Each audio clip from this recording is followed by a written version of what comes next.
Morning guys! So for today's video, ipapakita ko yung next natin project. So dito pala ako natutulog kagabi. Ang asawa ko, umuwi siya last Saturday at sa Tuesday siya ang nagbantay dito. Dito siya natulog. Kasi yung bahay namin maganda na. Hilas mo. Ready? 1, 2, 3, go. Si Rinald. Yun ang kapatid ko nga si Rinald, anong tawag nito? Skim coat.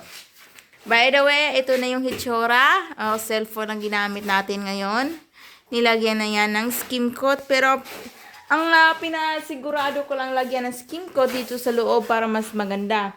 Sa labas, hindi ko na lang yan pinapalagyan. Tingnan nyo dito. Sa loob lang para mas maganda yung, tingnan no. So, anyway, meron na rin kuryente. Tapos, nandito na rin yung binili kong second-hand na ref. Nandito na siya. Mamaya na yan buksan kasi walang laman.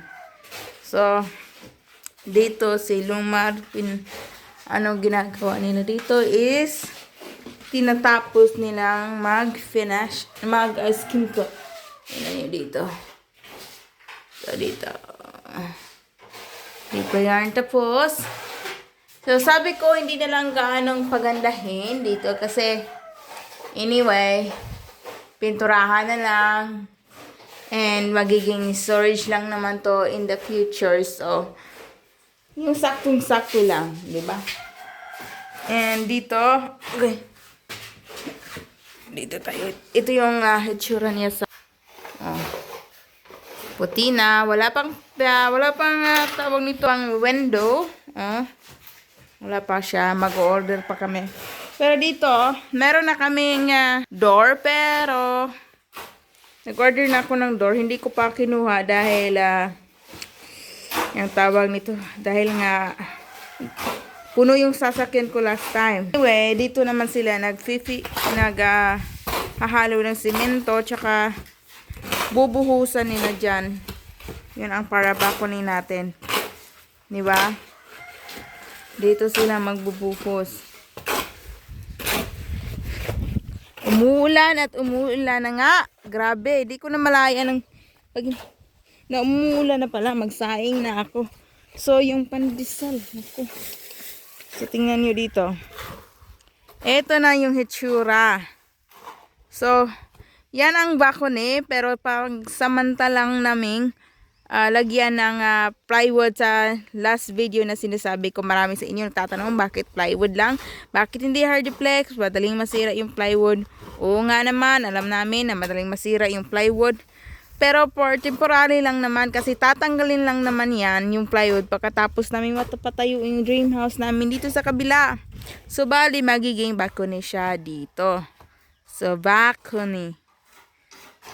So, pagsamantala, dito muna kami magsistay. For the next project, mabantayan namin or makita kung paano namin anong gusto pagpatayo sa bahay. Namin matingnan, mabuti. Dito nga naman, tapos na po yung storage namin. Tapos na po siya. Pinastop ko lang po yung paglagay ng finishing dito kasi pinauna ko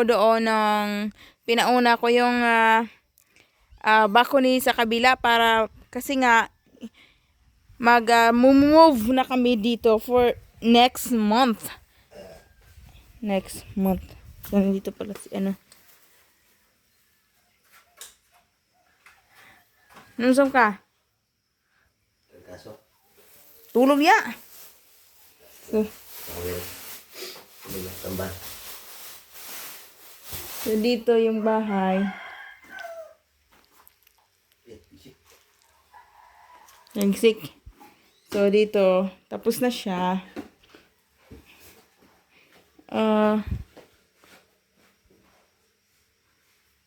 Tingnan nyo dito. So, tapos na, di ba? Hindi ko na muna ito palagyan ng skim coat. Kasi ito yung storage namin. Hindi ko muna papalagyan. Kasi nga, storage lang naman. And, pag may na tayo, may budget, saka na natin lagyan.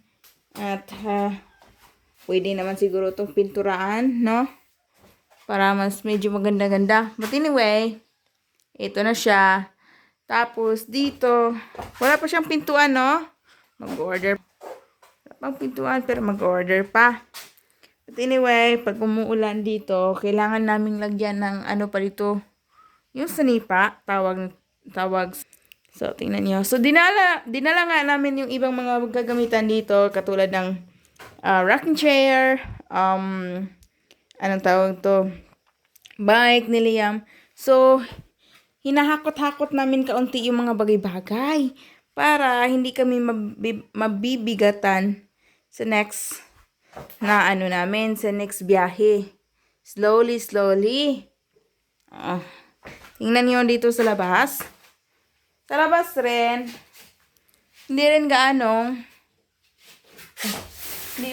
natapos yung likod kasi pinastop ko rin. Dito. Okay. Dito. Ito yung hitsura niya.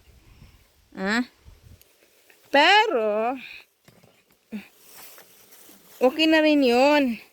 Kasi pag mag-ano na kami, hindi naman yan dito, ganito siya, hitsura. Pag tapos na po lahat dito, saka ko na sila ipabalikan. But so far, ito yung hitsura ng bahay natin.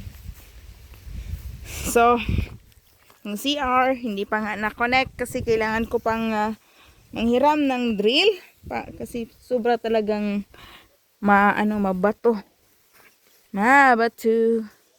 Grabe, umaulan ng panahon. Ito nga yung foam na sinasabi ko sa inyo, binili namin. Hindi namin tinatanggalan ng plastic para hindi siya madumi. While natutulog kami dito. Minsan si Axel, minsan ako. So ayan. Hindi muna tinatanggalan. Anyway, lakas ng ulan. Inoy! Kalimutan mo yung bread sa labas. Dali nilang nakuibutan kay. Namaday gubutang natin si Lumar. So, maganda na ba? Ang ganda na bang ating munting paraiso? Grabe itong exercise ni Lumar. Buhat dito ng simin.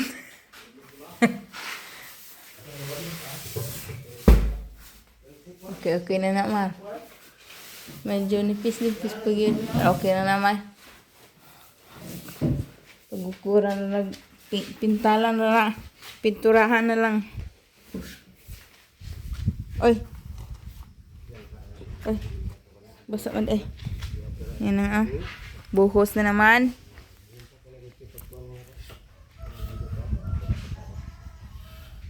Buhos na naman tayo.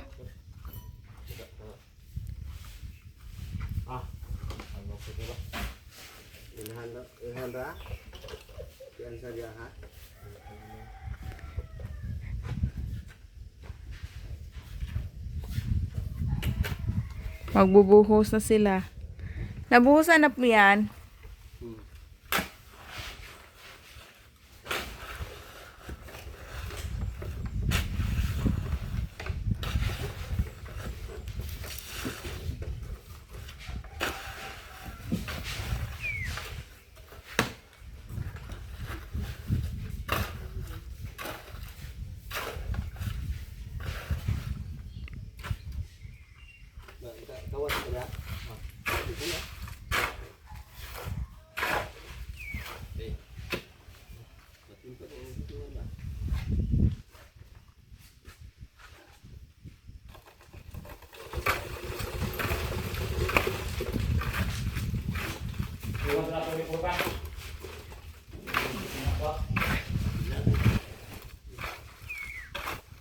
Di good ka magpinapulanday.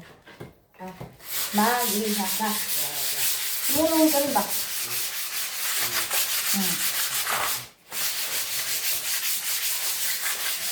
Ligo pa akong maya. Panawa ka rin. Dito.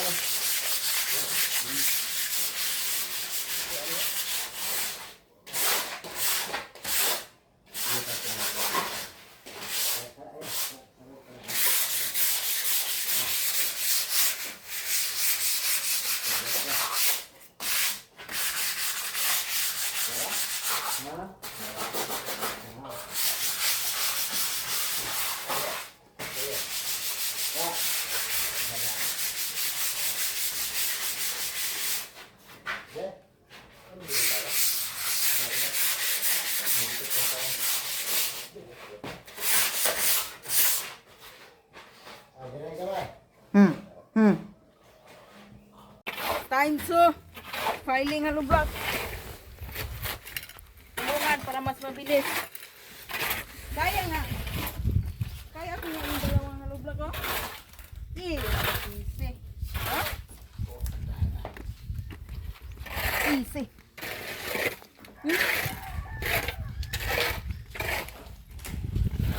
Bert. Oh? Silper.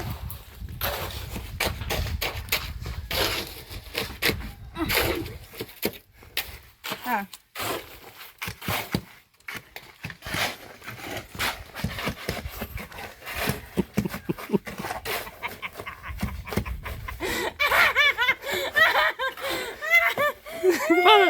Paano?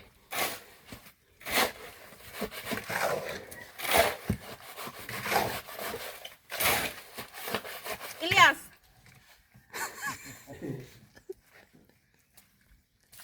Ilyas. Eh. Kita hawak.